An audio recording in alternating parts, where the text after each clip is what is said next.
isn't going to cause a story. Oh, Lordy.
All right, we'll go ahead and get started. Thanks everybody for being here tonight.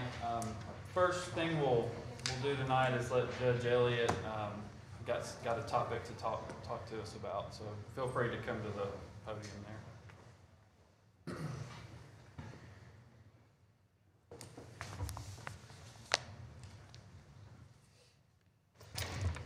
How about if I take my mask off? It's fine.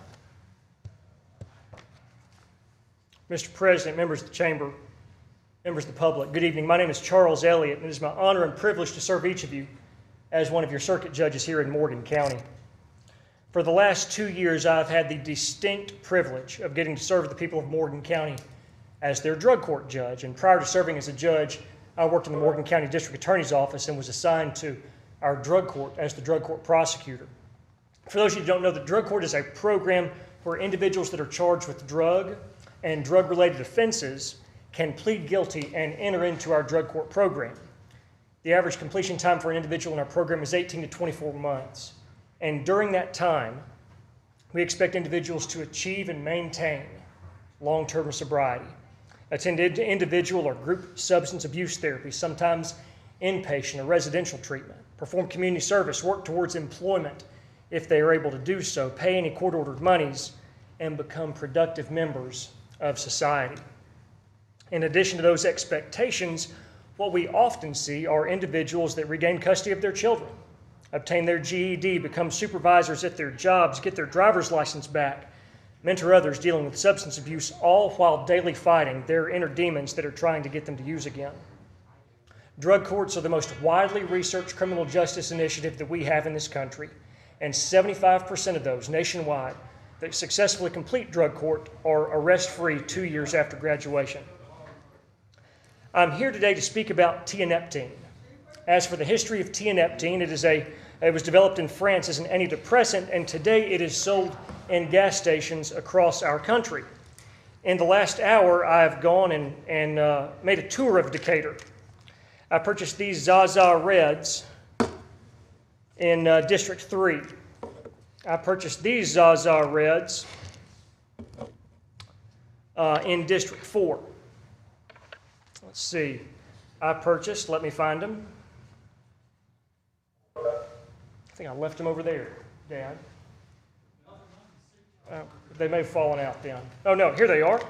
I purchased these Tiana Reds in District 5.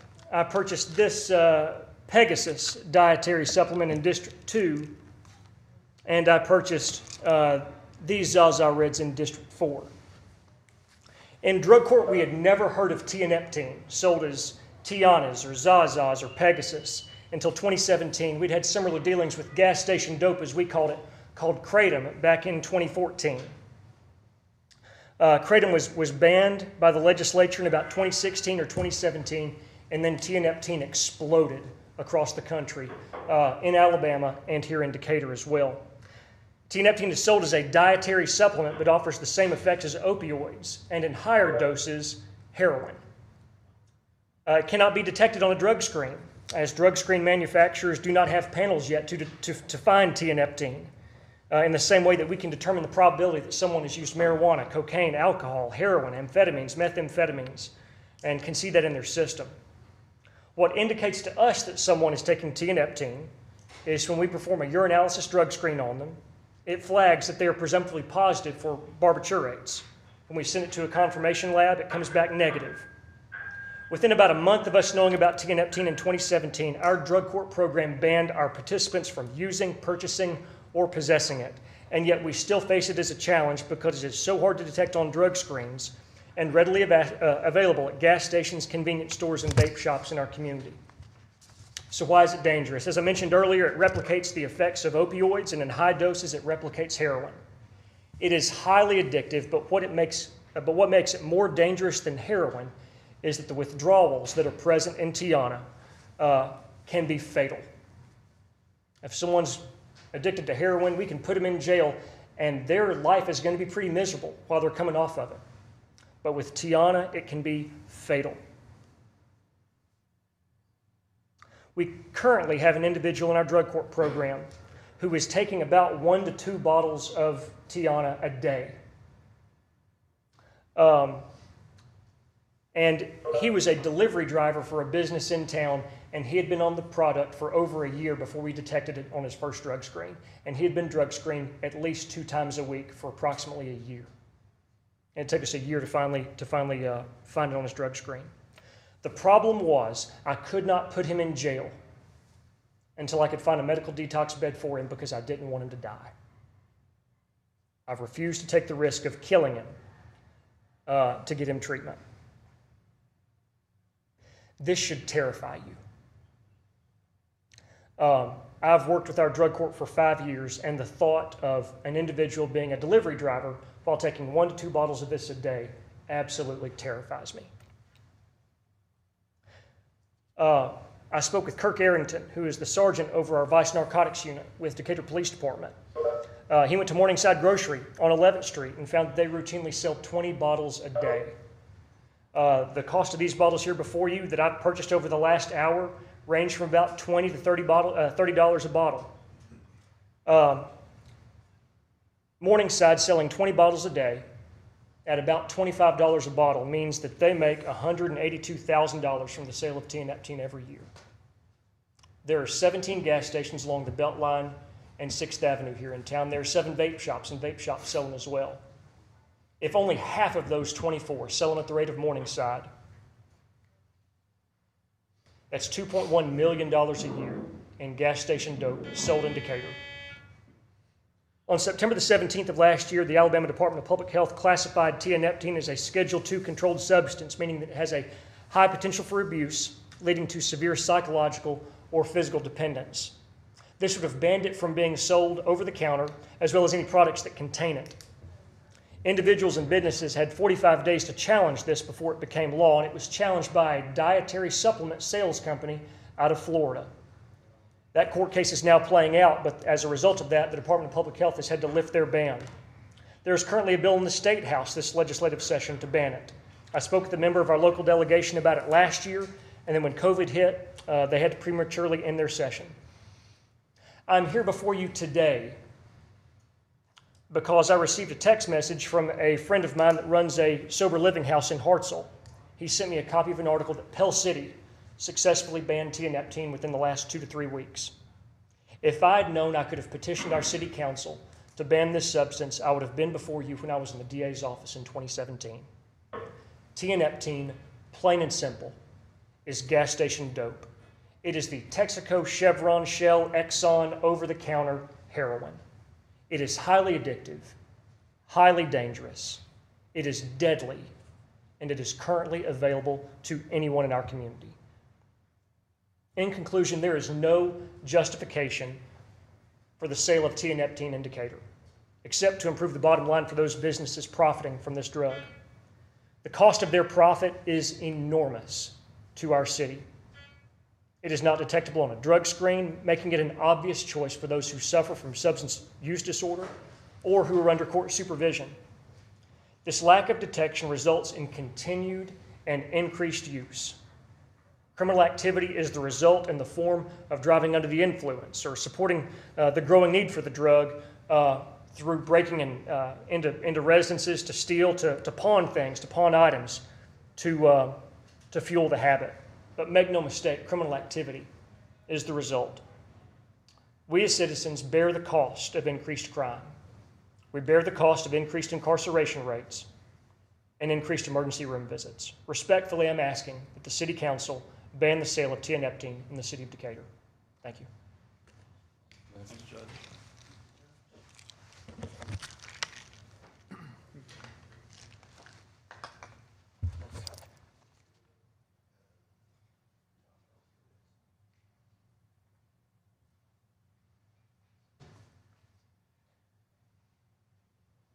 Well, good evening. I'll be brief. I'm Charles Elliott as well. I live at 215 Lafayette Street Northeast, and I've practiced medicine in Alabama for 38 years. For 38 years. Is that possible? It is possible. Since 1983. And for the past 10 months, I've worked as a medical advisor with the drug court. I want to reiterate a few things that Charles has mentioned to y'all just to provide some clarity about what's going on here. Tianeptine is not approved by the FDA to be prescribed. Never has been. However, it can be found at gas stations, convenience stores, vape shops throughout our town. Unfortunately, it's also not regulated by the FDA, so it's sold, of all things, as a dietary supplement. And if you go to one of these stores and you buy a bottle of it for $16.99 for 15 tablets, it says dietary supplement on the side. Now, it's interesting. In Europe, where was sold for a brief period of time as an antidepressant, it was actually formulated as an antidepressant. It is now being scheduled as a Schedule I drug. In other words, in the United States, the DEA schedules drugs for their abuse potential. 1 is the worst, 5 is the least potential for abuse. And in Europe, it's scheduled essentially as a Schedule I drug, such as heroin, LSD, and ecstasy. Those are Schedule I drugs. It's amazing. Now, Michigan has made it, fortunately, in that state, a Schedule II drug. We can only hope that occurs in the state, but we don't know if that's going to happen here in Alabama. But like I say, locally, this is sold as a dietary supplement, if you can believe that. And the danger, once again, I want to remind you, the danger lies in the fact that it works on what we call the mu receptor. It's the narcotic receptor in your brain. And it has the same effect in higher doses like heroin does. You get that wonderful rush. You get the heroin rush that the narcotic addicts talk about. And there are people that are addicted to heroin that if they can't get heroin, you know what they're going to take? They'll get Tiana. They can get the same rush. And here's the deal, y'all. You get the same dangerous effects with tianeptine, with Tiana, that you do with heroin. You can get respiratory depression. You can get unconsciousness. You can have cardiac arrest. People can die from this stuff. And here's something that is really, really sad. Infants that are born to mothers that are tianeptine dependent, the infants, when they're born, can go through what is called neonatal abstinence syndrome. They go through withdrawal, just as if mama was taking heroin. And just like Charles said, the withdrawal, but at least the people that, if you can imagine, the people that try heroin and also have addiction issues of tianeptine, they say tianeptine withdrawal is worse than heroin withdrawal, and it can kill you. The withdrawal can kill you. Tianeptine abuse is increasing in the United States, just going along with the narcotic abuse, because it works just like a narcotic. This drug is readily available in our city. And it should come as no surprise that some person will buy several bottles. And why is that? Because they've developed dependence and they develop tolerance, and it takes more and more medication to get the same rush. There's no justification for selling tianeptine in Decatur, Alabama. Absolutely, positively none. It is not our job to improve the bottom line of gas stations and convenience stores. Thank you very much. Thank you, Doctor. We did, we'll mention too, I think the whole council got an email a couple of weeks ago, I think, from a lady that had some personal experience with this particular drug. Someone in her family did. And, she was going to come tonight, but I didn't get permission to read her email, so I won't do that. But she did want me to mention that she sent an email. So we'll definitely take a look at that. I know Pell City, I read that, so we'll see what we can do or what the council wants to do. So thank you. Okay, we'll run through this agenda, get all our questions answered for next week's council meeting. All right, first we have approval of minutes. We'll have February 22nd, 2021, 5 p.m. work session, February 22nd, 2021, 5:30 p.m. work session. City Council rescheduled regular meeting February 22nd, 2021, 6 p.m. March 1st, 2021, 5:30 p.m. work session, and City Council regular meeting March 1st, 2021, 6 p.m. Any questions? All right, next we'll have monthly bills. Approve February 2021 monthly bills. Any questions? Okay, next we'll have set public hearing. Ordinance number 21-4450, consent for use of city streets for Fab Quality Rides. We'll set the public hearing for April 5th, 2021 at 6 p.m. Sal. Yes, sir. This is a request for a taxi service to use the public roads. Business is located at 2404 Kelly Avenue, Southwest Apartment 2. Ms. Bogg has been granted a variance for a home-based business by the Board of Zoning Adjustment. All requirements have been met and it's recommended for approval. Any questions for Sal? All right, next we have public hearings, resolution number 21-59, approved transfer request for off-premise beer and wine for Sham and Sanu Enterprises Incorporated, or Enterprise Incorporated, doing business as Parkway Fuel and Food Center at 2808 Gordon Terry Parkway, Decatur, Alabama 35601. So this transfer request of alcohol license from Cindy and Crystal Owens Properties Incorporated to Shem and Sanu Incorporated. It is just a transfer of alcohol license and it's recommended for approval. Okay, any questions? Thanks, Sal. All right, next we have resolution number 21-29, resolution approving use of additional land within land jointly owned by the city of Decatur and Morgan County for a new construction and demolition, waste disposal area. Wanda or Nathan? All right, Yeah, I can talk. all right. Get to the mic.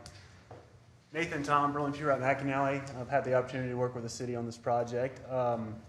So what we're looking at here is the map. I'm gonna step around so I can kind of point to it. This is our current landfill boundaries here. And we currently have about 400 acres of landfill. So the left side here is our MSW, which is our municipal solid waste. So that's all our household trash and garbage that goes into our lined landfills.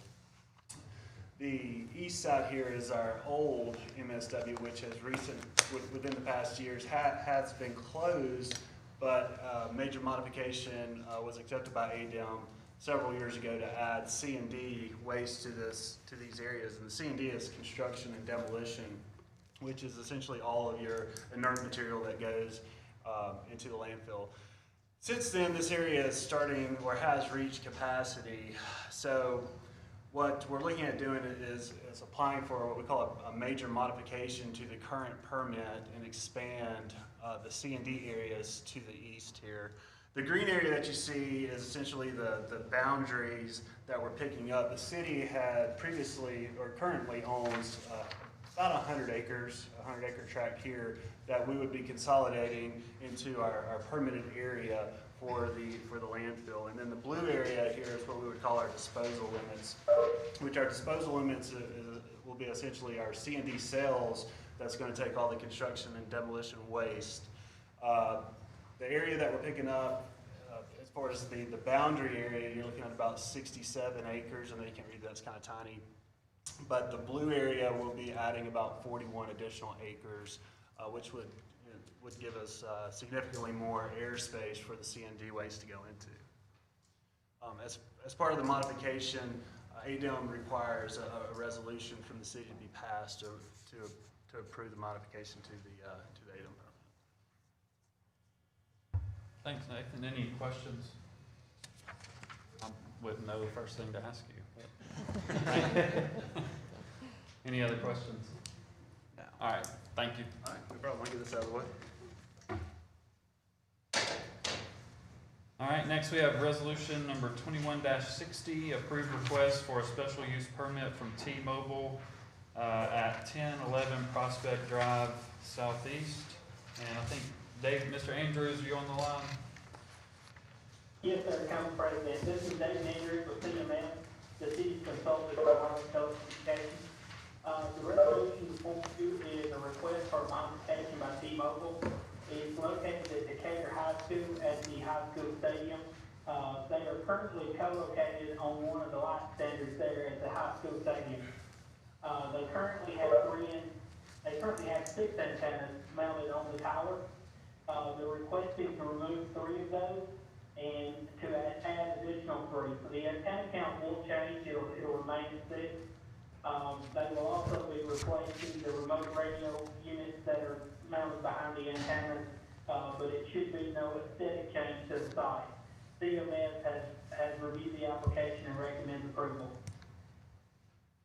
Okay, thanks, Mr. Andrews. Any questions? All right, thank you. Yes, sir.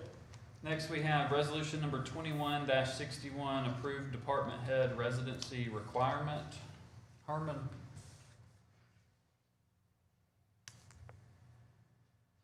Harvey? Yes, sir. Yes, Do you want to talk about, yeah, sorry. well, all right, thank you. Basically, this modifies a previous resolution that was adopted to clarify that only the city clerk, the fire chief, or police chief would be required an appointment to be a resident of the city of Decatur. All other department directors would be on a case-by-case basis to be determined by the city council prior to advertising for that position. Okay. It further requires that if city clerk, fire chief, or police chief are currently city of Decatur residents or in the process of becoming a city resident, they would remain a city resident as long as they stayed in the position of a department director. That's basically it. It just modifies it to narrow it down to 3 positions within our city work, job descriptions and structure. All right, thanks, Herman. Any questions? All right, moving on, resolution number 21-62, approve recruitment for city clerk. Rochelle? As most folks know, Ms. Kelly has applied for her retirement to be effective April 1st, and this is the authorization to start that recruitment process for the position. We recommend using the department director hiring procedures for this, which would require posting. Ultimately, the council just needs to give us guidance in moving forward with this. Okay, any questions? Thanks, Rochelle. Next, we have approved designation of voting delegate and alternates for ALM business session. Herman?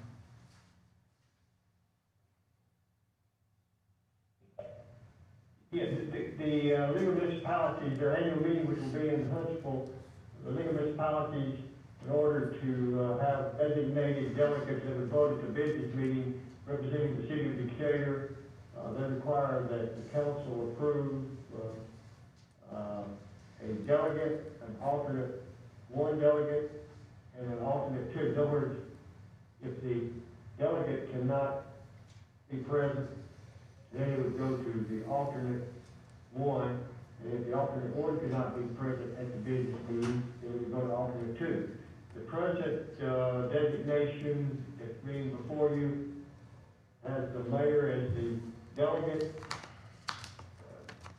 Mr. Ladner, Councilmember Ladner, and alternate 1, and Councilmember McMasters is alternate 2. So you have mayor, council president, and then council president pro tem. That's the designation presently.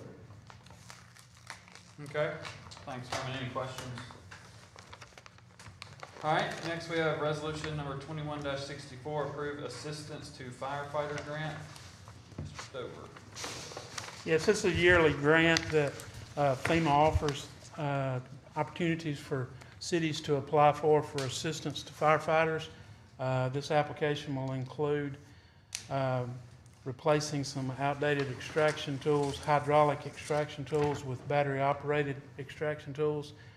It will also allow the fire department to replace old thermal imaging cameras on each one of the engines, or not each one of the engines, but each one of the fire stations with new cameras. This is an application, so if we're awarded, we would come back to you. We're not anticipating getting that information probably until the next grant cycle, to the next budget cycle. So if we were to receive it before, we would just have to ask you for the money for these, for the matches, because it's not included in our budget at this point. Okay. Any questions? All right, next we have resolution number 21-66, approved vacation request 527-21, Bruce and Edith Truog. Joseph or Matt? Bruce Matthews with the planning department, and there are no changes unless anyone has any questions.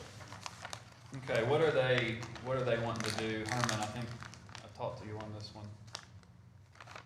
They They are wanting a vacation of a .07 piece of acreage. It's over in the Harbor View Court, northeast. It's behind units 3, 5, and 7. And they're just requesting a vacation really for their own use, and it's just it's a small piece that was left over from a long time ago, so they just made a vacation request. Okay. Any questions from that? Sorry. In addition to that, the city would retain the drainage utility and telecommunication easement. That's correct. Thank you, Herman. Okay, any questions? Thank you. We skipped one of the. Oh, did I? Oh, yeah, I did. I'm sorry.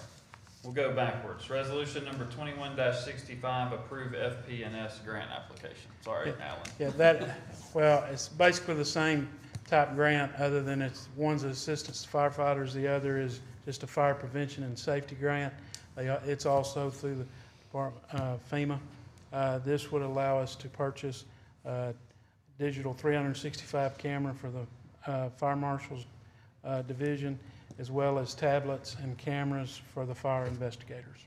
Okay. Any questions? And the same thing would apply on the match. If awarded prior to the next budget year, we would have to ask you to, for the match for these grants, because it's not budgeted.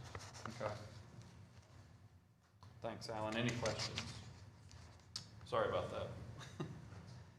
All right, next we have resolution number 21-67, approve special mobile vending area 001-21. After that, resolution 21-68, approve special mobile vending area 002-21. And then resolution 21-69, approve special mobile vending area 003-21. Matt? Yes, sir. Thank you. This is, as mentioned, 3 mobile vending areas. One is .07, and that is the west side of First Avenue Southeast, north of 2nd Street Southeast, and south of Branch Street. We have the second one is .04 in acreage, east side of First Avenue Northeast, north of Alley servicing Alabama Center for the Arts, and south of Lee Street Northeast. And the very last one is .08 acreage, and that's with 003-21. And that one is the north side of Church Street. We've actually, yes, that's the pedestrian mall, essentially, between Dyken and the old State Bank. Okay. Any questions on those? All right, thanks, Matt. Resolution number 21-70, award bid number 21-010 for holographic gun sights for the police department to Dana Safety Supply. Charles? Yes, sir. Councilman Ladner, we sent out 12 invitations for bids. We had back 4 responses, and Dana Safety Supply was the lowest with a total expenditure of $14,181.42. That's 33 units for the police department. Okay, any questions?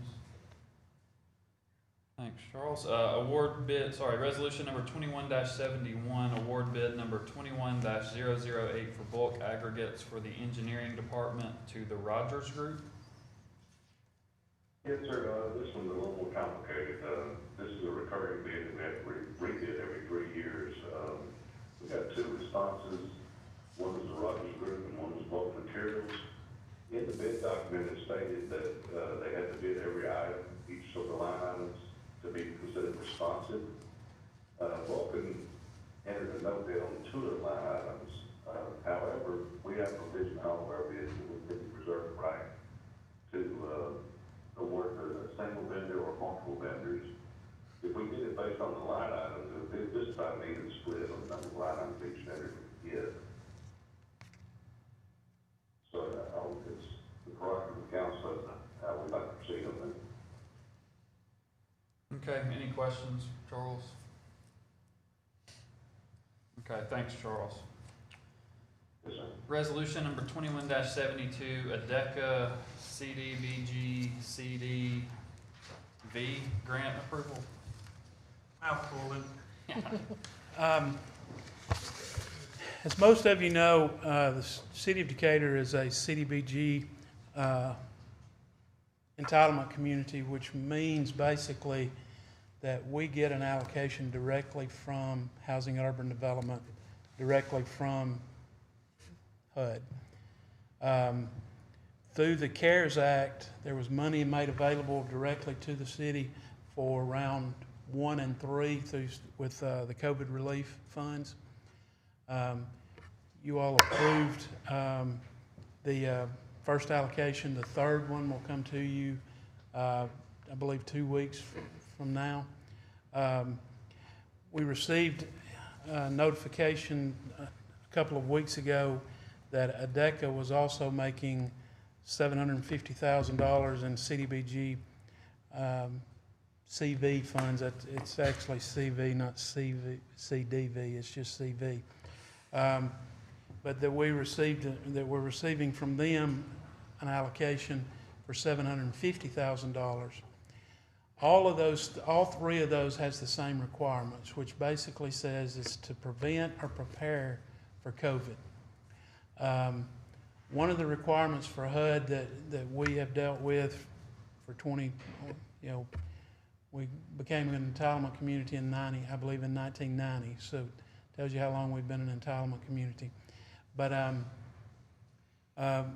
it's always been that it has to benefit low to moderate income individuals. Because of the fact that communities were having such an issue finding qualified projects for the CDBG CV funds, they have waived the requirement on the CDBG CV funds for the LMI requirement. So this has allowed us to do what we're presenting to you today.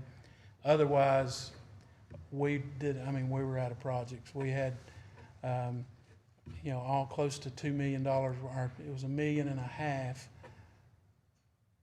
that we've got in CDBG funds now that we've tried to spend, and we were just running out of projects that would prevent or prepare for COVID. This will allow us to purchase IT equipment to basically replicate, say that 3 times fast, what we have here, to maybe make that mobile if we needed to, if we had to maybe do a remote meeting somewhere. It would allow us to still be able to do what we do in the council chambers as far as making them available to the public virtually. So we'll be able to do that. Also, CAPNA presently, and all of these projects basically are what we're already doing with our COVID relief money already. The CAPNA is already providing rental assistance to Decatur residents who have been affected by COVID. This will just put another $70,000 in that pot for them to be able to allocate to COVID relief. $280,000 we will put in 5 stations throughout the city for the Lucas devices. There's also some monitoring devices that the fire department can use to check oxygen levels on anyone who has issues. It also will allow them to purchase endoscopes. I'm sure I'm saying that wrong, but so that cameras when they're incubating patients, that they're not right down over them in their face, that it's cameras so they can do that remotely. I'm sure Chief is on the phone pounding his desk. I'm sure I'm not doing a very good job of explaining that, but Chief Thornton, if I'm saying that wrong, please jump in. And then it will also allow us $370,000 to put in our small business loans that we've already done with our other CDBG CV funds for businesses who have been affected by COVID. If you have any questions, I'd be glad to try to answer them.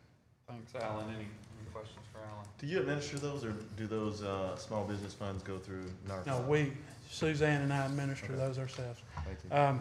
Also, just as a side note, when I say that we're doing furnishing 5 of the fire stations with that equipment, we're doing, when I bring this other to you in two weeks, it'll be for 3 more stations that's actually in target areas. So we're using that money, and all of that will, just me being, they've given us a waiver for the ADECA funds. We will still do all of our LMIs with our money that we get directly from HUD, just so that, because I'm administering that, ADECA will be administering the others. So if they approve these, then they'll be the one that has to administer it. We'll still administer it, but they're telling us they're the ones that gave us the waiver. So we're going to still hold to the LMI for what we get directly from HUD. We only have 3 stations in the target area, correct? We just have 3 stations that are in target areas and 5 that's not, so that'll be the total of 8. So we're getting 5 with these funds, 3 with our other funds, which should supply units in all 8 stations. Okay, any other questions? 750 total? 750 for this. This one is 750. Thanks, Alan. All right, next we have ordinances. Ordinance number 21-4452, authorizing the issuance of $175 million for water and sewer revenue warrants. First reading was March 1st, 2021. Mr. Perkins. Glad the council. I went through the details 2 weeks ago. I won't do that tonight, but I would plan to do that at the council meeting next week. But I'd be glad to answer any questions. Only change from 2 weeks ago is that the board has met and made and approved the bond issues. Okay. Any questions for Steve? Thank you, sir. All right, next we have appoint Larry Hall to the Pryorfield Airport Authority. Mayor, are you on the line? Yes, Council President. Larry Hall is a pilot and Decatur resident. Has been looking for an opportunity to serve on this board for some time, and comes with a recommendation from the board, and hope that the council will make this appointment. And this is an at-large appointment and will be his first term.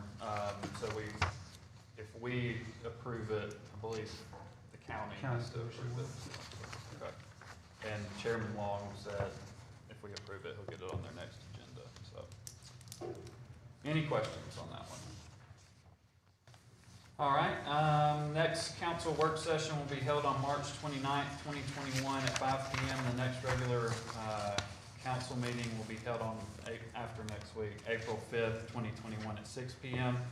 I do know we have some folks that want to speak to us. Mr. Penn signed in. You can come up here whenever you're ready. We'll do 3 minutes, and I'll set the timer. But if you can just give your name and address, that'd be great. My name is Kevin Penn Sr. My address is 1006 Hillwood Drive, Southwest Decatur. I'm a taxpayer and a citizen. I'm voicing my concerns as a citizen here in the city of Decatur by an article I'm sure most people here are aware of. My concerns is that as a taxpayer citizen, I also participate in protests as well. And based on the statement that was made by Councilman Peppers, it is a dangerous issue that needs to be addressed. And I feel that by the council and the mayor's silence, that are y'all being complicit in condoning or supporting his statement? My son is a student at UAB, he plays football there. He also participates in protests, and he's in Birmingham. And for Mr. Peppers to make a statement like that, I felt endangers my son if he wants to engage and use his right to protest. This country was formed on protest. No one should feel that their lives are endangered by that. In Europe, we know that a lot of terrorist acts are done by vehicles now. You look in France, Germany, England, even in the United States in Charlottesville. Someone used a vehicle to run through a crowd of protesters, citizens. Someone was killed. And I think Councilman Peppers was insensitive or not aware of the consequences of his words, but he needs to be accountable. I feel as a taxpayer, as a citizen, if you're an elected official or in law enforcement, you should be held to a higher standard because you produce the laws and you have one segment that enforces the laws. I, myself, if there's a protest that should take place inside of the city of Decatur, do I feel that we have some potential dangerous people that would take the words he said and may use it? Yes, absolutely. Because if you read the article and you saw some of the people that responded to the article, one in particular said, never apologize, step on the gas. This is us. This is what our country is born to. Has our country stooped to this level now, where we don't show the compassion for human life? It concerns to me when he talked about, well, I'm not a racist. This has nothing to do with just being a racist. It's about where's your compassion, empathy for life. Because people are actually using that violence and using vehicles to do it. Now, like I said, I think the accountability, the standard should be higher for law enforcement politicians. There got to be some type of accountability. Do not be silent on this. I'm just a taxpayer and a citizen. But in the Bible, it talks about having the faith of a mustard seed, you can move mountains. I'm not afraid to move a mountain. I'm not afraid to stand up. I just want to have my voice heard, and I appreciate y'all taking time out to listen to me. Thank you, Mr. Penn. Thank you. Anybody want to comment those? Thank you, Mr. I will. Or does anybody else want to first? Sorry, I didn't know. I mean, I hear you, man. I think the comments were inappropriate. I talked to Mr. Pepper, told him that. I think that, you know, I asked him if they were racially motivated. He told me they weren't. The only thing I can do is take him at his word on that. But I too have participated in protests and have as a kid, I did with my parents. And, you know, obviously people driving a car into a crowd or something like that could have been dangerous to me. So, you know, I don't want you to think there's silence. Maybe what we said wasn't printed, but I hear you. But any other comments? I mean, you can't condone it. I mean, just driving through, and I've told Mr. Pepper that as well. And like he told Mr. Ladner, he told me it wasn't racist.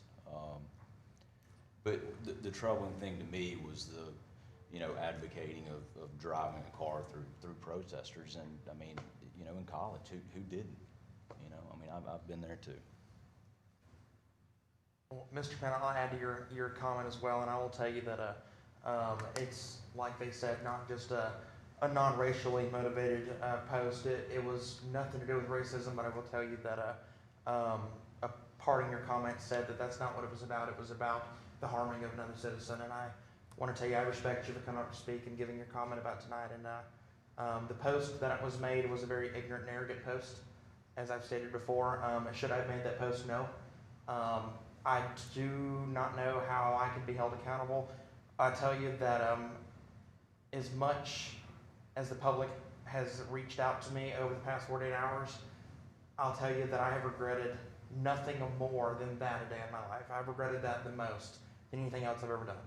I'll tell you that. And it's not just because the public found out about it. Any comment I've made as a child or any comment that I made years ago, I regret to this day because I look back and wonder, what could I have done differently? So there's many things that I look back on a day-to-day basis to wonder what could I have done differently, not just words that I've done, but actions that I've made before. And I want to tell you that I hope to continue to make a difference in the city, and like I said, I respect you for coming up to speak tonight. I know that my apology doesn't mean everything in the world, and I know that it doesn't mean anything in general anyway. Actions speak louder than words, and I hope that the actions that I continue to show speak louder than me apologizing. Mr. Penn, I'd like to say thank you for being here tonight and voicing your concerns. You know, I agree with these other guys. We cannot condone it, and that's not just as a council member. We can't condone it as citizens of Decatur. Any kind of violence or racism for that matter. So I appreciate you sharing your thoughts, and I know we hear you and understand. I'll simply say that even though I've heard over and over, and it's not about race, but I think that even though I've heard over and over again that it was not about race, it's hard for me to believe that it was not about race. With nearly every face, I would say 95% of the protesters being black, with the faces that were posted on the picture that you attached it to, they were black. It's hard for me to imagine that it was not directed at that. And I don't know that we've heard anything about, and again, but it's human life, regardless of what color it is. But I do think that there was a different motivation to that. When you say different motivation, define different motivation. I just said that. I think it was racially motivated. You think it was racially motivated? I do. Okay. I So do. are you insinuating that I'm a racist individual, or are you insinuating that that post strictly was racially motivated? Was Both. I racist at that time, or am I racist now? I don't think that things change a whole lot between the time a person is 16 years old and the time a person is 19 years old. So both. I agree with both of those statements that you just asked me. Well, I respect your opinion on that, I do, but I will tell you that I'm not a racist individual. Like I said, I respect your opinion whenever it comes to speaking out to the public, and I respect you for responding to the gentleman that's standing right behind me that had the courage to come up and speak to us tonight. I will tell you that I'm not a racist again. I know that me and you have not always seen eye to eye on everything.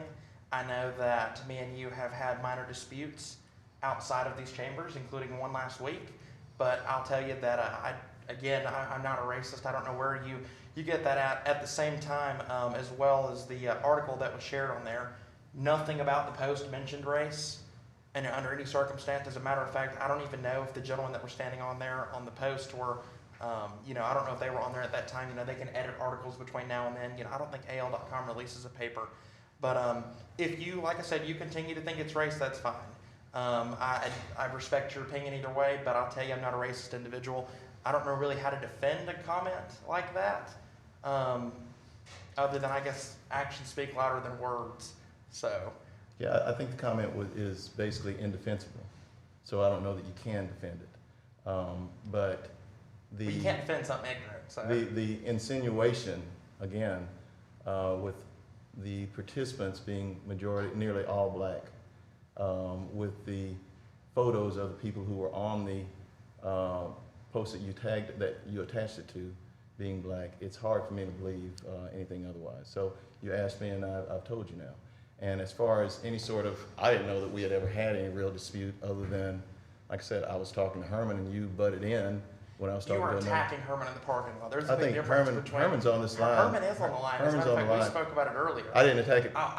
You did. I walked out in the parking lot and you were out there hooping and hollering at him about nothing in the world. And it's 8 Herman. o'clock at night. Herman. That man deserves to go home and have a nice sleep at night knowing that he didn't get attacked. We were having a conversation, but Herman, are you online? Yes. Did I raise my voice at you when we were talking? I do not remember you raising your voice. Thank you. We were having a discussion. We were having a discussion. You don't have to raise your voice to attack someone. You just said that, though. You don't have to tell you what, harass someone. There we go. All right. Let's, anything else with the? No, we were just having a conversation, and like I said, it was a conversation between me and someone else, and you got involved in it, and you shouldn't. Well, you wouldn't get out of the way of my car so I could leave, so. All right.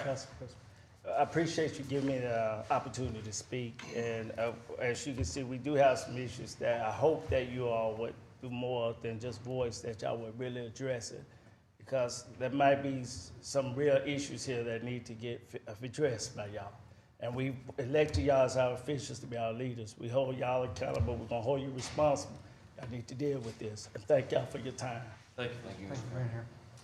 All right, directors, anything else from you guys? Mayor? No, sir. Thank you. Anything else from the council? All right, we are finished. Thank you. Thank you.